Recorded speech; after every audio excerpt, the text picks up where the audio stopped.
Hey, how's it going, guys? Jeremy Morgan with Abbey Realty. Just want to touch base with you. I know it's been a little while since I posted a video. Life gets in the way, but got my legs back underneath me, got my breath, and more importantly, some sleep. Again, life gets in the way, and when I say that, I mean that in all due sincerity. We actually had a new life come into this world. So Jen and I were blessed enough to have a baby boy born about 2 weeks early, but this has been about 3 weeks now. So finally getting well, I wouldn't say I'm actually getting any sleep, but definitely found a new appreciation for all the parents out there. So thanks for tuning in with me. But I previously posted a video kind of giving an update on the status of the market and why, more specifically to Texas and Houston, we've been seeing just this crazy run up.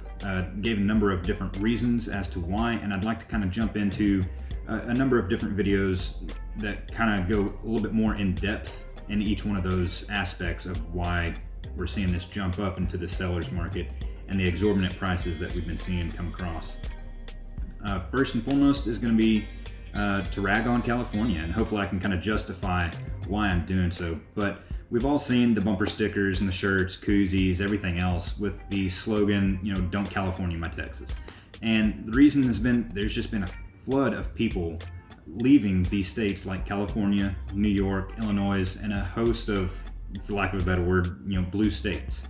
And it's mostly because of state property and income taxes, in addition to the high rates of, just cost of living in those states and select counties and cities within those states. Yes, Texas does have some of the worst state property taxes. I'm not going to hide the ball there, and I'm just going to call a strike, ball. We sit at number 45 out of 50 of other states as far as the worst for state property taxes. Texas has a state property tax rate of approximately an average of 1.8% on the assessed value of your property. Compared that to California, who has this average state property of 0.76%. So, almost 3 times less, just a hair bit more. But Texas doesn't have any state income tax. Then you also have to factor in the cost of living of actually being here as well. So it doesn't look like we're going to have any kind of state income tax anytime soon either, which is a great thing. On this last election cycle, there were actually a few different questions for the general public to, form opinions on for proposed legislation. So nothing's being cast in stone. But one of those questions was, would you want to eliminate property taxes in favor of state income tax? That got shot down with a resounding no. So that's one of the reasons why you're seeing so many people move here. With that, you basically get to select your tax rate in Texas because of it. It's kind of the mindset of the millionaire next door. You can look down the street of your neighborhood and you may not even know that your next door neighbor, or four doors down, your neighbor has a net worth of $1 million, but they're living in a modest home that's not completely out of this world. They're not extending themselves or living the lavish lifestyle. They're nice, content, and that they can afford to live there without paying the exorbitant taxes that it would be associated with being a millionaire in California. So again, I'm really picking on California here, but I'm trying to give some context and justification why, and hopefully throughout this video it'll be making a little bit more sense.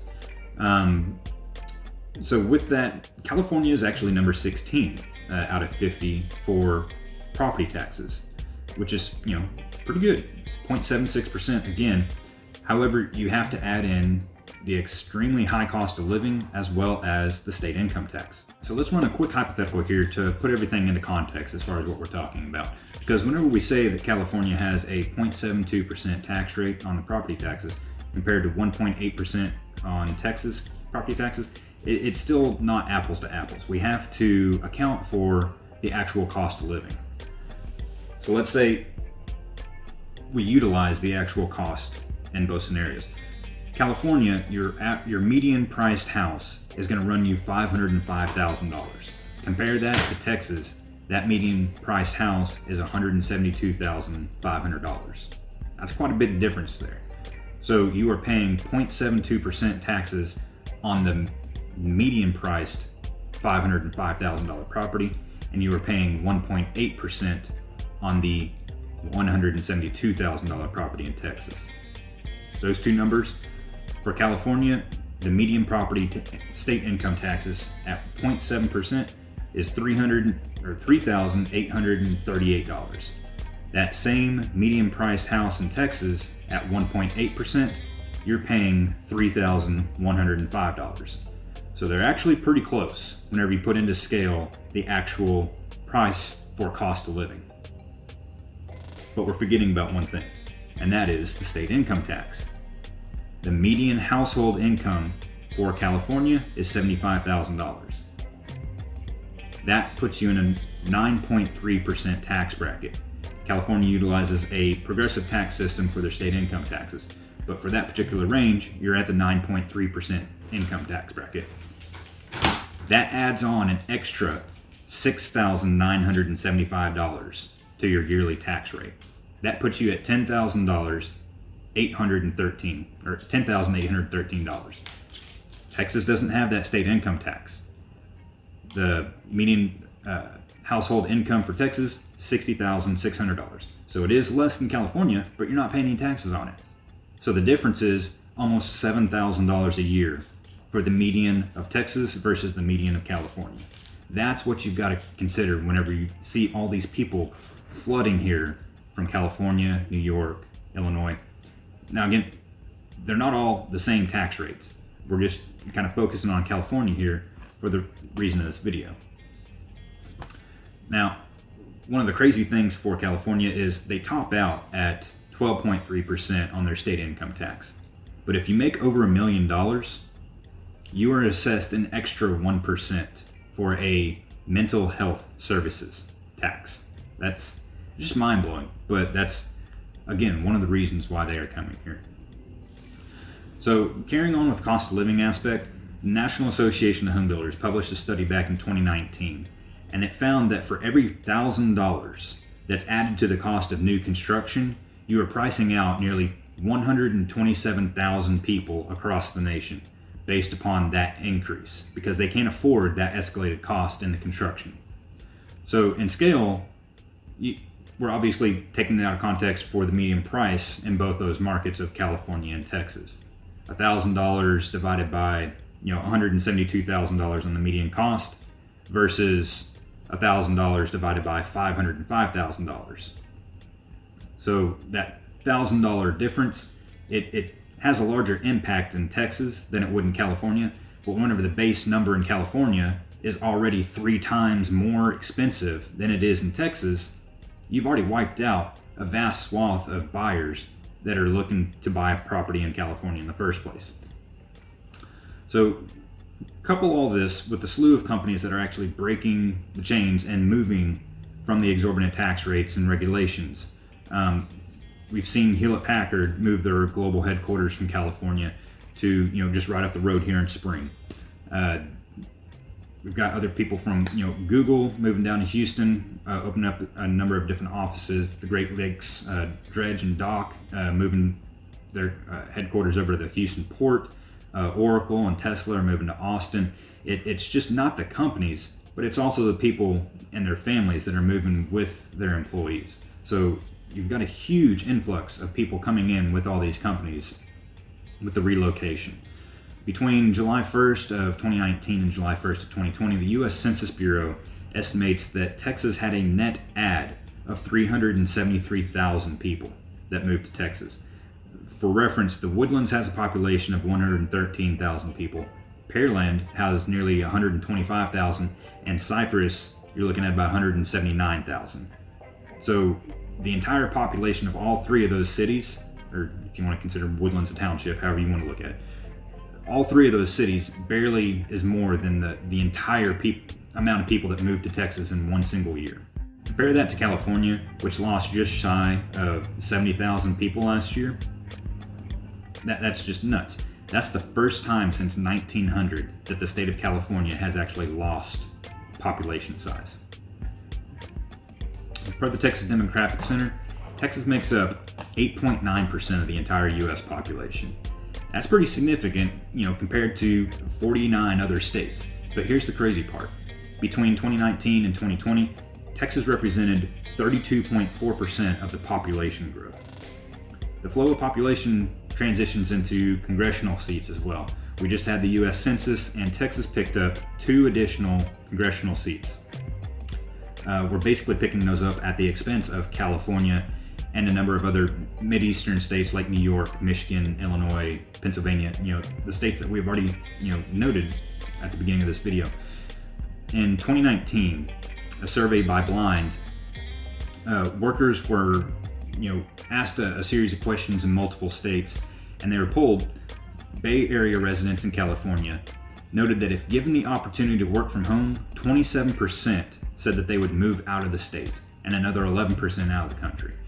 New York residents, 36% said that they would move out of the state, 15% out of the country, and even Seattle started joining in on the race of people moving out. They said that 27% said that they would move out of the state if given the opportunity to work from home, and another 17% they would move out of the country. Now, saying that you would do something is completely different than actually doing it. But in 2020, a year after this study was conducted, we had the pandemic, and a significant amount of companies have actually come out and stated that they are going to start implementing work from home as a long-term option for their employees. And we've been seeing a significant number of people moving from these kind of states. Now, according to Houston State of Health, Texas as a whole saw a population growth of 17.6% between 2010 and 2021. Houston saw about a 15% growth in that same duration, so a little bit less than the state overall, but still pretty significant. Per the culture map, Dallas, Texas, the population added 3,999,944 people between 2010 and 2020, which is larger than the entire population of Oklahoma, 3,959,353 people. So Texas is just, it's growing at a rate that is just unfathomable, and it doesn't look like it's slowing down anytime, soon either. And again, we're talking about state income taxes, property taxes, but one of those aspects is the cost of living itself. Construction costs for building a new home are up to 60% less in Texas than it is in California. And according to MIT's living wage calculator, the average housing cost for a family of 4 in Harris County is running $13,152 a year. Los Angeles County, it is running $23,000 a year. Orange County, you're looking at $26,000, and San Francisco, a whopping $40,000 a year for a family of 4 for living costs. Texas on a whole, your cost of a family of 4 is $12,799, compared to California on a whole at $22,440, New York $19,249, and Illinois at $13,161, which is actually pretty close to Texas. But again, they're paying a state income tax at 4.9%. It's a flat rate tax. They're not the progressive rate of California, and it's half the rate of California at that, but it's still a significant chunk of money. On top of that, they actually have a higher state property tax rate than Texas does. They come in at 2.16% compared to, again, our 1.8%. So it's just a number of different reasons, and they all kind of revolve around the cost of living, property taxes, and state income taxes. All right, guys, just kind of wrapping up here. Again, just want to do a little bit deeper dive on some of the different aspects of what's going on in the market. It's been extremely interesting just doing the research and kind of figuring out some of the different aspects, again, of what's going on for me, because it's something I'm interested in, and hopefully, it's been informative for y'all at least. If you got any kind of questions, please feel free to reach out to me, or make any kind of comments below. Email address is jmorgantxra@gmail.com. If you got any questions, please feel free to reach out to me there. or if you want to contact me, my number is 281-727-0946. Check out the website, jmorgantxra.com, or a Facebook page where you want to go for that kind of information. Again, if there's anything that I missed or you want a little bit more information on, please feel free to reach out to me, because, again, diving into this information, it's pretty interesting doing the research and kind of finding little nuggets here and there as far as what's kind of kicking this market in right now. So with that, appreciate you guys watching, and looking forward to the next one.